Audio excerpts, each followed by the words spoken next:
అన్నీ కూడా ప్రతిబింబిస్తూ ఉండగా భారతీయ సంప్రదాయాన్ని ప్రతిబింబించేటటువంటి ఉత్సవాలలో, పండుగలలో మనకు తెలిసి ఒక ఉగాది, ఒక దీపావళి, ఒక దసరా,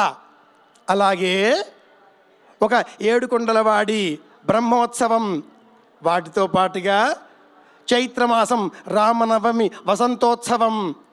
ఆశ్వీజ మాసం శరన్నవరాత్రి ఉత్సవం, ఇవి ఎంత ప్రాచుర్యం పొంది ఉన్నవో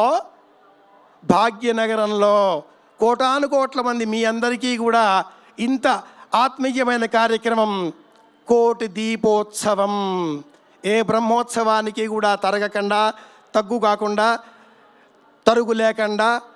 కోటానుకోట్ల మంది అశేష అసంఖ్యాక ప్రజానీకం మీ అందరి యొక్క ఆదరాభిమానాలతో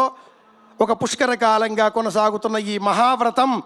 ఇలాగే కొనసాగాలి అని మనమంతా కూడా ప్రార్థిస్తూ, కార్తీక మాసంలో దీపారాధన ఎందుకు చెయ్యాలి, కార్తీక పురాణమే ఎందుకు చదవాలి, కార్తీక పురాణంలో ఏ విశేషాలు ఉన్నవి,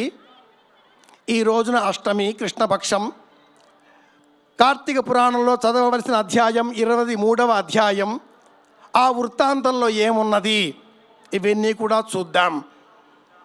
ఏ పురాణాన్ని చూచినా కూడా సూత పౌరాణికుడు శౌనకాది